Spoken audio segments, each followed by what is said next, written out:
There's a lot of times when we want to conduct virtual engagements with our stakeholders, and it's not always possible, obviously, to meet with stakeholders face to face. That's certainly desirable if you can do that. But we want to help kids understand how to connect with people that aren't in their school or perhaps aren't in their local community. And that means that we're going to connect through technology. So I do this all the time in my practice, and it's pretty effective. It's certainly not like meeting face to face, but in any case, virtual engagements as part of the design process is a very real thing and something we need to help kids understand how to do.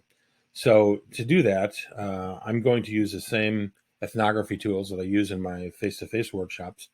I'm just going to simply upload those documents into a virtual whiteboarding tool. In this case, I'm using Google Jamboard because most schools probably have access to that. Most teachers have access to that. So we'll use that. I use Miro.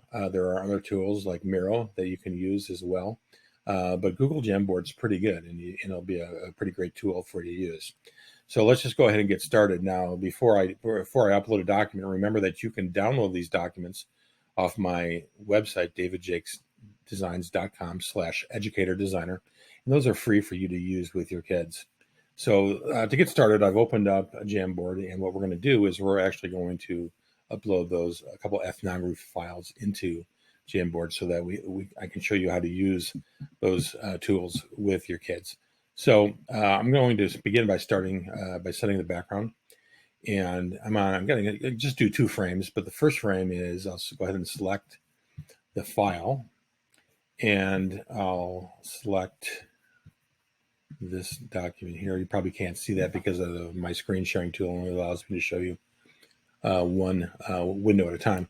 So this is what worked, what didn't, and suggestions. It can be any of those tools, of course. And now that document is loaded into Jamboard. You can use that with your audience just like you would in a normal face-to-face situation. For example, you can come over here and add a sticky note.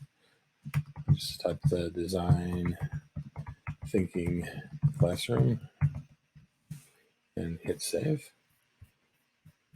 And then you see that appear. Now that's pretty big, so I can resize that if I want to.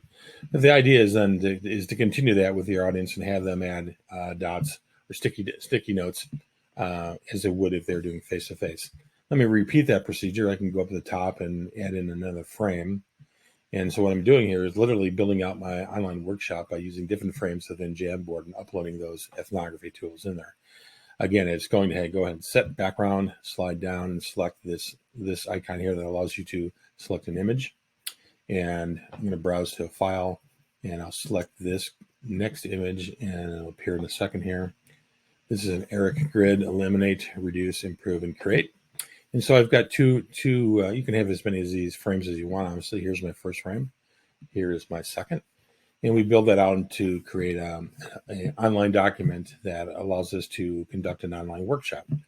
Now, if you're familiar with Google Docs, which I'm sure most of you are, it works in the same way where you can go ahead and share the file with the group that you're working with, and they can all access that and contribute to that. And make sure you have the sharing settings set to anyone with a link. And so they can all contribute and access that and click that done. And then basically, that's all there is to it. Again, it's selecting an online whiteboarding tool like Jamboard, downloading some of those ethnography tools that you like and that you think are perfect for workshop, uploading those, showing the file out, and then conducting your workshop as you would in a similar fashion if you were to do it face-to-face. So that's how you create online workshops with a whiteboarding tool. Hope you enjoyed this and learned something from the video. And thanks a lot again for reading the Design Thinking Classroom.